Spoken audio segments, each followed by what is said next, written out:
D. Eisenhower was here for the dedication ceremony. And so, at the time, were the three men who at the time they thought were the three surviving flag raisers of the six up there. For about 65 years, they thought they knew the identities of all six of them.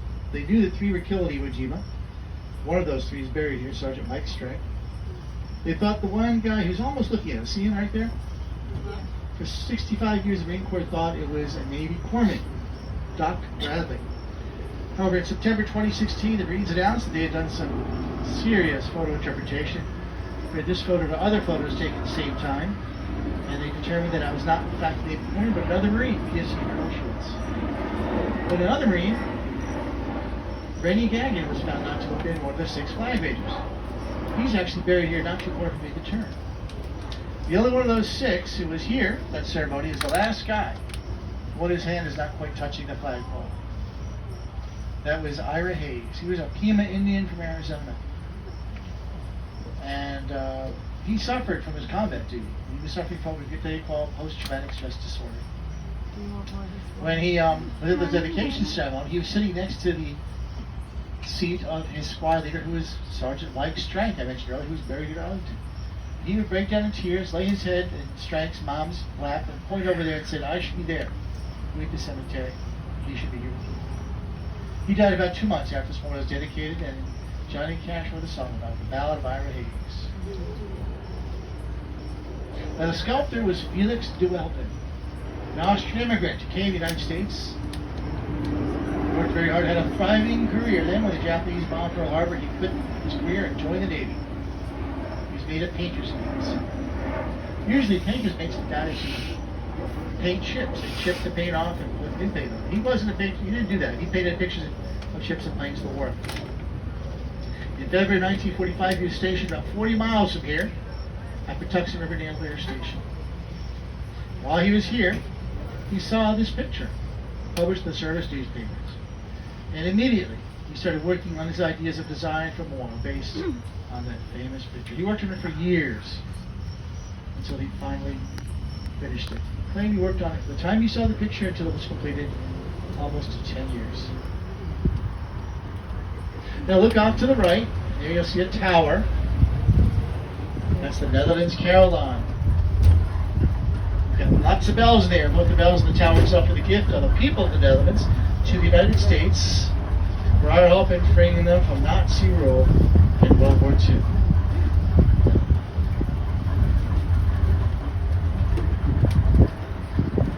We usually have concerts here in June on Tuesday nights with the Marine Corps Drum and Bugle Corps, accompanied by the Marine Corps Precision Drill Team, throwing bayoneted rifles back and forth, which can be really entertaining. There to your left, the National Mall. To your right, ahead of us, great picture. Arlington Cemetery. Now, Arlington was originally a plantation. It was the home of Robert E. Lee for about 30 years. Now, Lee married into the Custis family, which owned Arlington in the 1830s. He married Mary Custis, who was the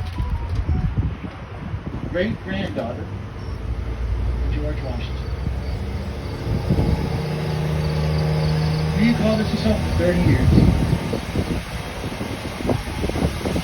This is going to be a great deal of time here, though, because he's a soldier. Most of his time rode forward to the west. The Civil War broke out. He was in Texas. He commanded the 2nd U.S. Cavalry. He was summoned back here to Washington by the headquarters of the U.S. Army. When he arrived here, he was offered the position of field commander of the U.S. Army. Thought about it and turned it down. He was the son of Virginia. Beard, he was field commander of the U.S. Army. He might call the blood, lift his sword against his home state, his family, and his friends. He couldn't face that. So he resigned from the Army. Then, when Virginia seceded from the Union, he went with his home state. During the course of the war, Union soldiers occupied Arlington and made the Mansion House into a headquarters. They started to bury their dead here. Soldiers who died of disease and wounds in the hospitals of Washington, D.C.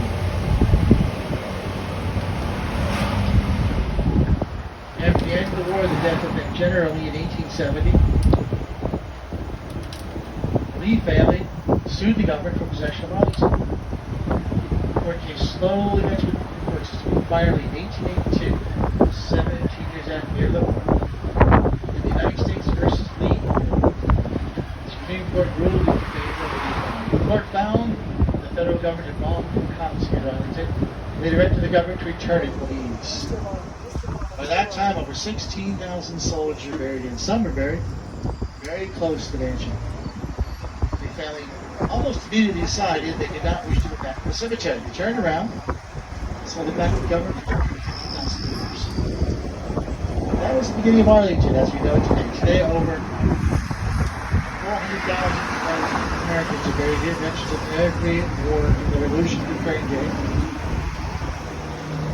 Two presidents rest here, Arlington: John M. Kennedy, William Howard Taft.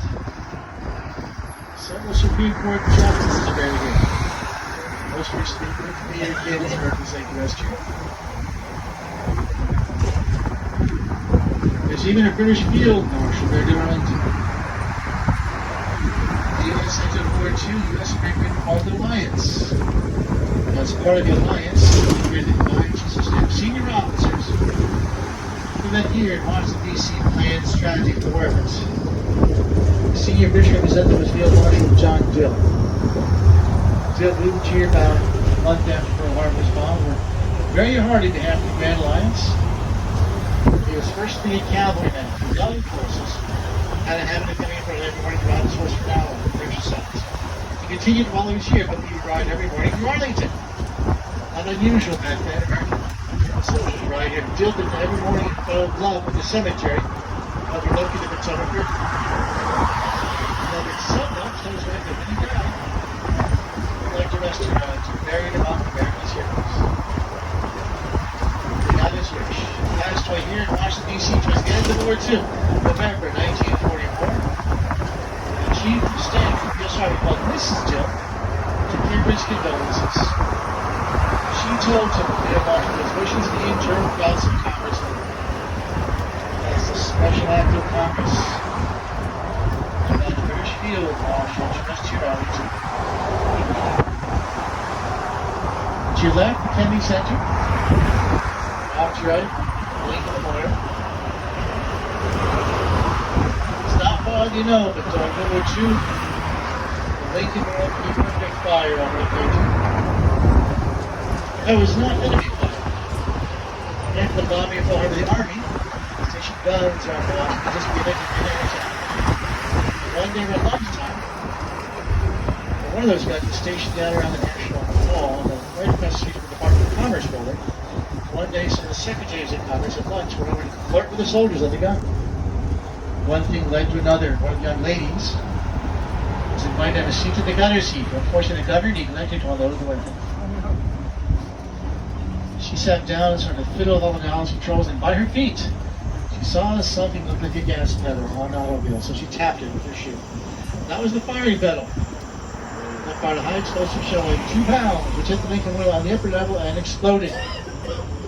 Fortunately, the damage was slight. Nobody was injured. The secretaries ran back inside the Commerce Department, tried to hide their desks, and asked the poor soldiers on the gun.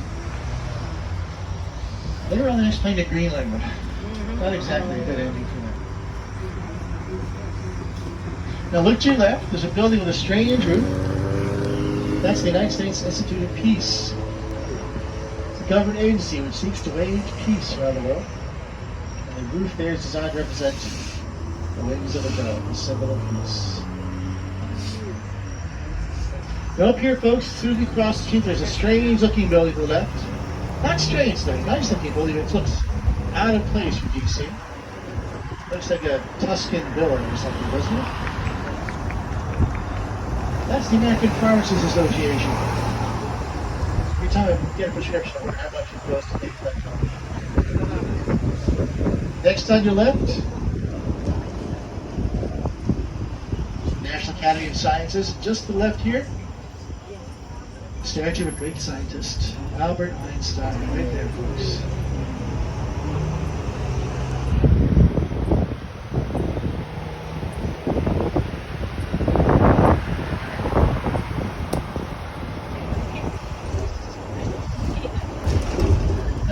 Building on the left, folks. You can see it's surrounded by a wooden fence. No doubt so the messenger can't storm it. This is the Federal Reserve Bank. They've been in the news recently. They've just raised interest rates 5 times in the last few years. The Fed helps to mismanage the economy.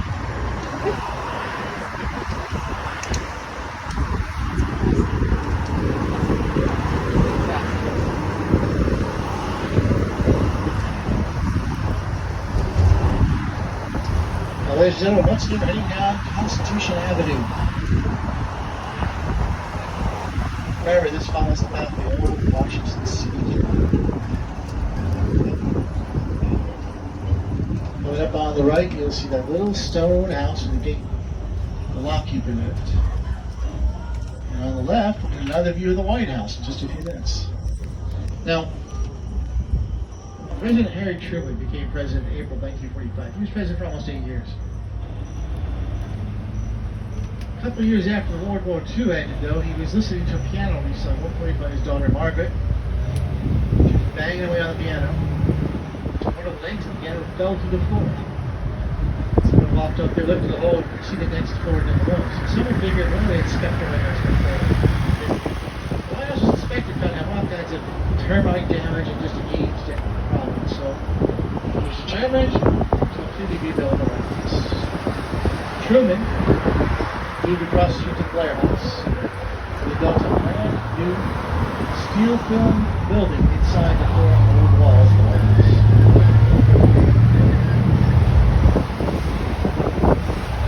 Try and replicate the original. Look on your left, folks. You'll see the south side of the White House. And the side with all the columns there, there's a porch there, which is added during the Truman rebuilding. It's called the Truman Portico.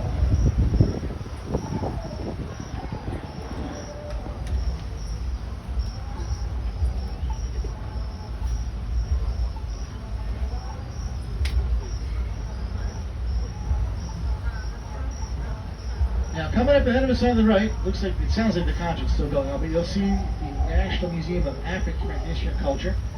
Through the gaps of the trees, you'll see it looks a lot different at night. It looks like a softly glowing jewel here, all lit up from behind.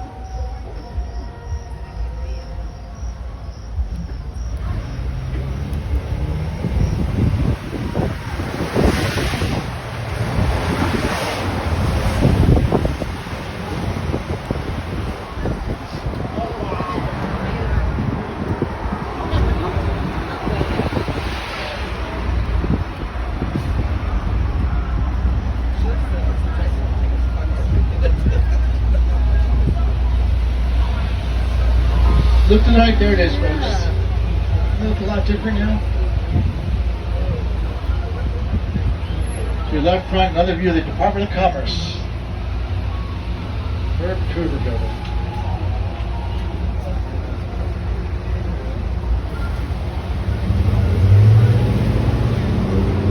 As we turn, folks, a couple of ice cream trucks here.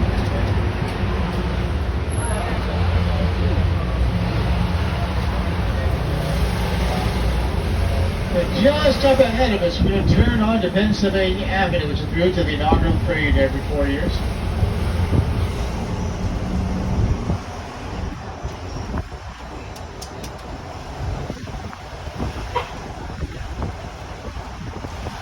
As we turn, we'll see a beautiful old hotel on the left. That's the Willard Hotel. Willard is famous as a place where Lincoln slept the nights before he became president. When he checked out to move into the White House, Lincoln found he was charged $2.50 a night for room. $2.50. Now, he also discovered that he was stuck with a bar bill for the journalists covering him. That made over $700. Some things don't change. It's about $10,000 in the blues by today's standards. There's somebody picking a very annoying place to go to party. Somebody on the right giving an appropriate gesture. Now look to your left again at the Willard. During the Civil War, a couple from Boston stayed here at the Willard. While they were here, you heard soldiers marching by nearby, singing a rousing tune. The soldiers are called John Brown's Band. Young lady, a couple loved the tune with Evelyn. keep up the soldier thirst for morbid. Something like John Brown's body lies of old in the grave. She came back here and wrote new lyrics that would finish there and called it Battle in the Republic. Her name was Julia Ward Howe.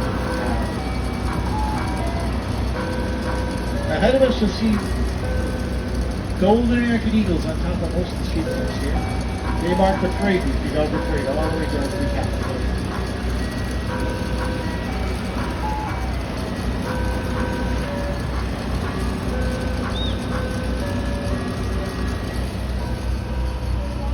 Is that music any else's nerves? Oh, good, that's good. I think that's when we get chocolate ice cream. We'll lose that in years.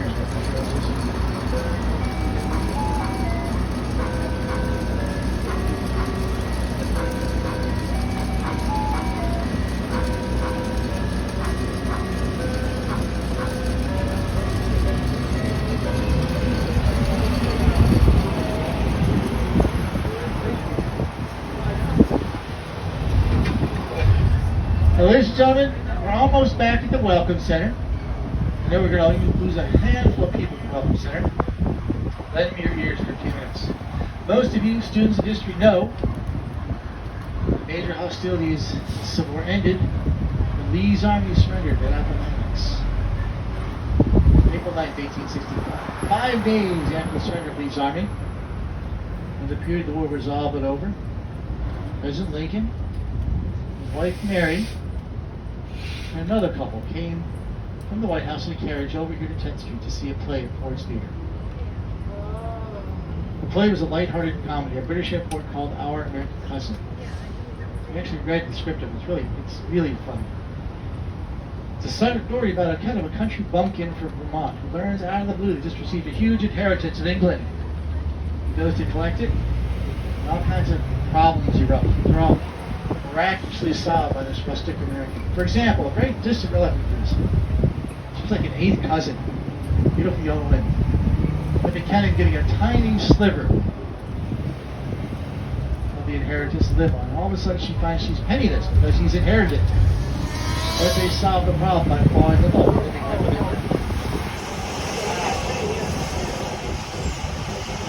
it. Really sounds like a delightful show. Lincoln and the President departed by late for the show. They walked in during the second act. Lincoln entered the theater. The orchestra played Hail to the Chief. The audience rose to applaud the President. The actors on stage joined the applause.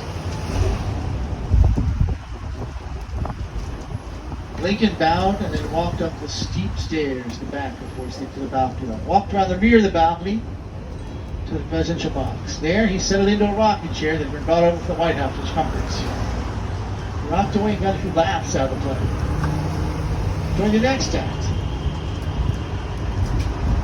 the third act, an actor who was not in the play, a man named John Wilkes Booth, broke into the rear of the presidential box, took a small pistol, a derringer out of his pocket, and shot the president once in the back of the head. Lincoln never regained consciousness. Some doctors in the audience, including some army doctors hardened by the battle of the Civil War, took one look at his wounds and said they were mortal. They didn't even think he'd survive a trip back to the White House 6 blocks away. But nobody wanted him to die there on the floor of the box at Ford's Theater. So soldiers in the audience carried the president. They went around the rear of the balcony level, carrying the president down the steep stairs there, came out in front, and stood around for a moment, not really knowing where they were going. Someone shouted them from this balcony on the right here, the porch, the red brick building. Someone shouted, "Bring him over here." Led by an officer wielding a sword, they carried Lincoln right across the street, up those stairs, through that brown door, through to the back bedroom. And there they laid President Lincoln die on the other bed. Meanwhile, the street, some of the bystanders would run out the street with white handkerchiefs and get them in the puddles of blood left by President Lincoln's passing. He died the next morning at 7:22 a.m., April 15, 1865.